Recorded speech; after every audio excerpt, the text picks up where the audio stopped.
Brahmagiri mountain range in Trimbakeshwar is one of the holiest places in India and the source of the Godavari river. For centuries, rishis, sages, sadhus and pilgrims have converged upon this place to perform tapasya in search of enlightenment.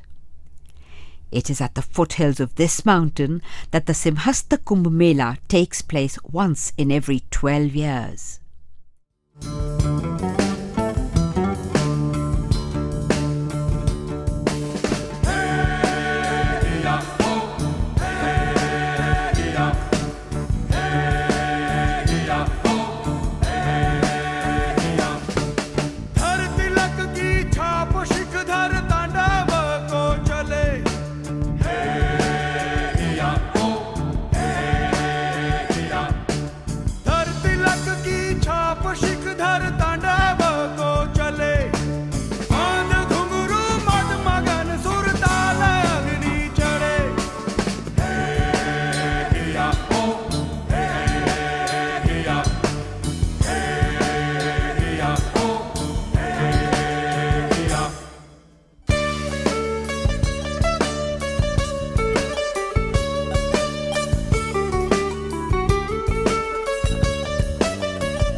The tradition of flag hoisting marks the dramatic beginning of the 6-week festival of faith.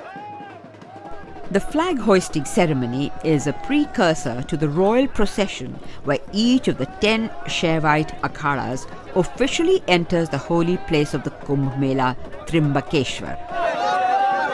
का साम्राज्य आया और हर्षवर्धन नाम का कन्नौज का राजा था। वो प्रत्येक कुंभ में जाके 52 हाथ की ध्वजा चढ़ाता था।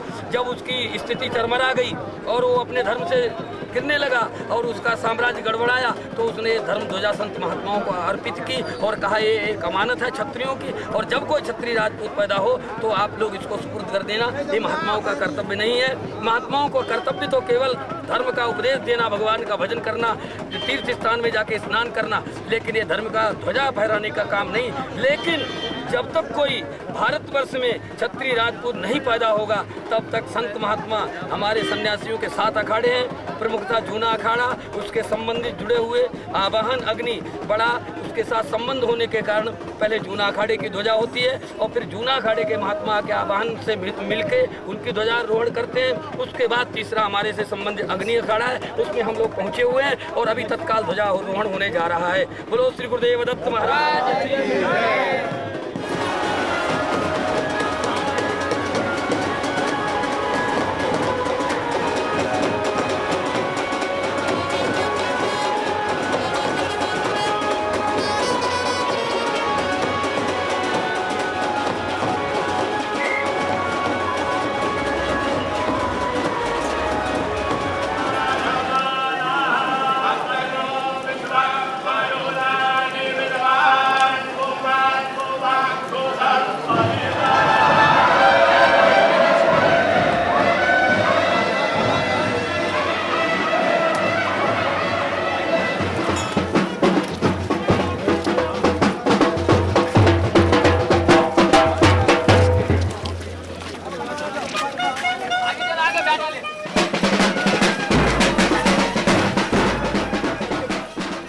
का मेला साधुओं का एक संगठन जब वहाँ पर मौजूद होता है तभी उसको कुंभ मेला कहते हैं। और अपनी अपनी देश की पूरी समस्याएं, समाज की समस्याएं, वो सब आकर के कुंभ मेले में आपस में विचार विमर्श करते हैं और उसको दूर करने की कोशिश भी करते हैं। यही उनका विशेष उद्देश्य रहता है कि वो हर जैसे 4 जगह कुंभ मेला पड़ता है, जब जो कुंभ मेला पड़ता है सब देश विदेश से सब साधु वहाँ इकट्ठे होके आते हैं और आने के बाद में वो विचार विमर्श करते हैं और उसको निदान करने की भी आवश्यकता समझते हैं और पब्लिक से भी अनुरोध करते हैं, उनका भी मार्गदर्शन करते हैं। अगर आवश्यकता पड़ती है तो सरकार को भी लिखित में किसी प्रकार का जो है वो मेमोरेंडम देते हैं कि ये सामाजिक बुराई, इसको दूर किया जाए।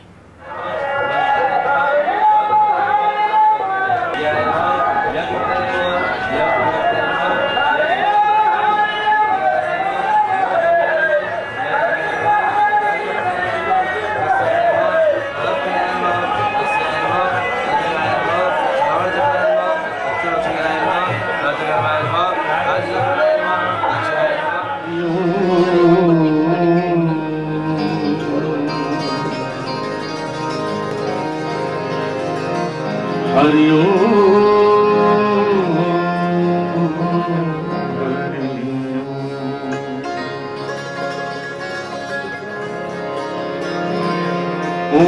पूर्णमदः पूर्णमिदं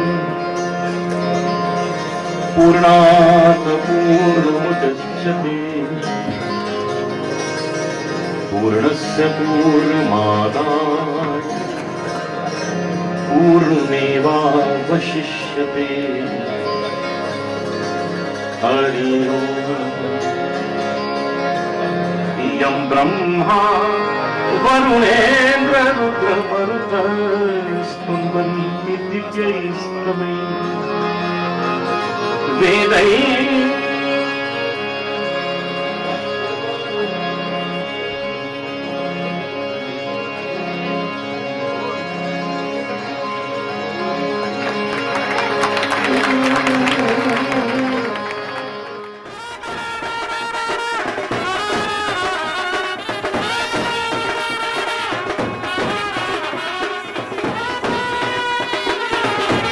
The Nath Sampradaya sect, organized by Gorakhnath in 11 AD, congregates at Trimbakeshwar once every 12 years.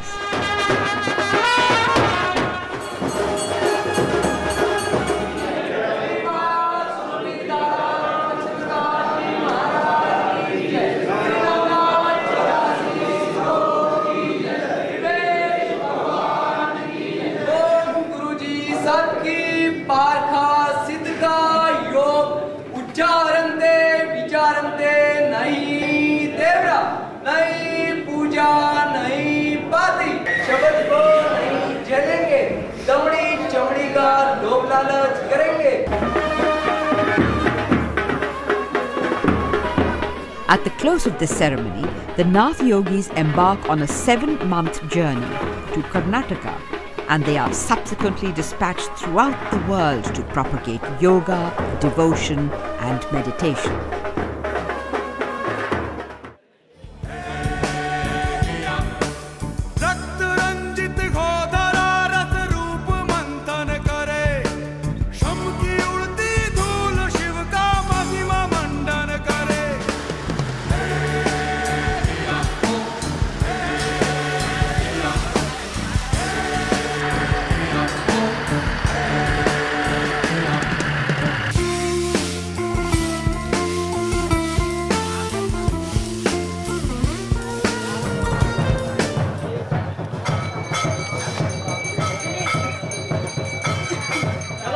Time से फिर उसके बाद में रुद्र प्रकट हुआ, तो रुद्र ने जो है उनको बोला कि तुम हम वो भस्म हो, तुम अपना ये रूप को बदली कर दो और तब दूसरा रूप धारण करके आओ तो मैं तुमसे विवाह करूं।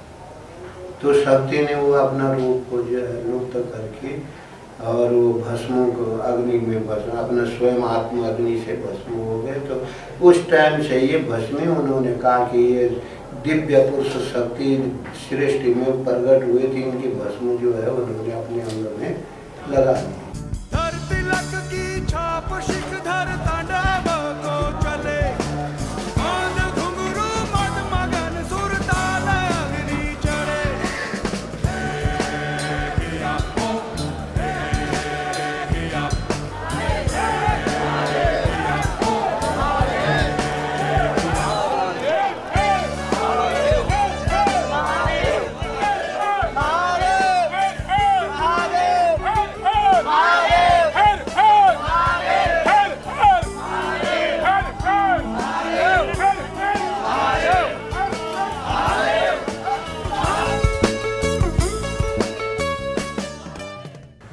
दूर दूर से देश विदेश से बहुत से लोग जो नागा सन्यासी होते हैं उनके दर्शन करने के लिए आते हैं।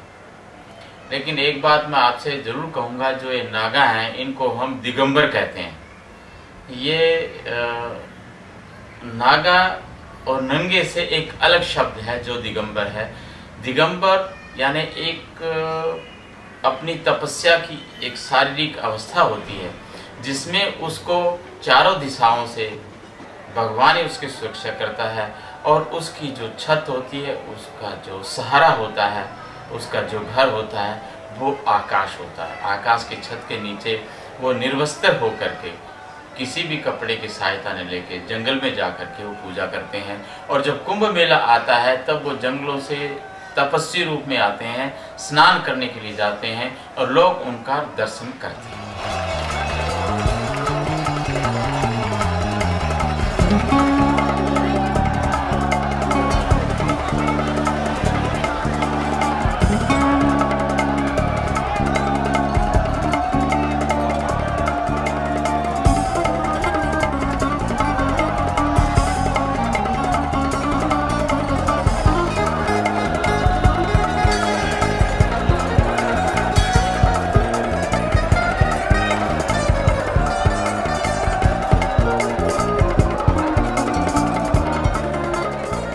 After the Shahi Snan, the sadhus go to Trimbakeshwar temple to offer prayers to Lord Shiva and have the darshan of the Jyotirlingam before returning to their akhadas.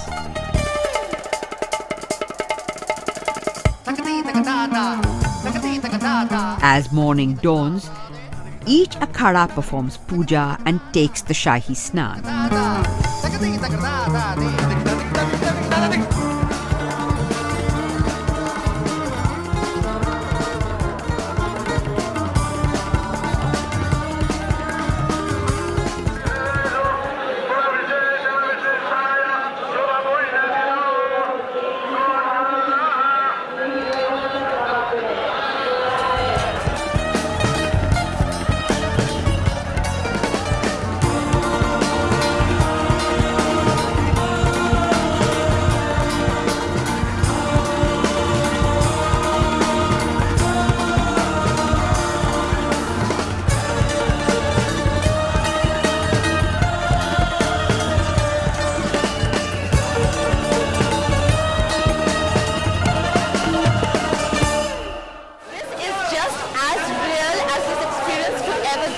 We're right up close to them. We can see their matted hair, their loincloth, their silver stars, the noise, the chanting. There's music in the background, there are trumpets blowing. It is just phenomenal. It's an electrifying moment. It's truly electrifying. This is just unbeatable. This is devotion. This is just fervor. This is excitement. This is. I can't tell you what it's like to actually be here. The wonderful part about bathing, as I did with the sadhus, is that of course you have the healing powers of the water, the energy that the water is supposed to bring with it, but also the energy of the sadhus is within it. If you believe in energies, if you believe in vibrations, if you believe in the good energy, for example, sadhus meditate, they're filled with peace, they're filled with knowledge. That is their life, that is what their whole focus is. So therefore any of their energies that wash away into the water add to the qualities of the water, according to me. And so when I went in there and took a dip, for me it was taking a dip with all the purity and all the holiness that this water brings, along with all the energies and good vibrations that the sadhus must have emitted during their dip. And and basically it's about faith, it's about belief, it's about believing truly that the Godavari is about healing, that the Godavari is about cleansing, not just your body, your soul, your mind, your sins, your deeds. It's all about faith, it's about belief.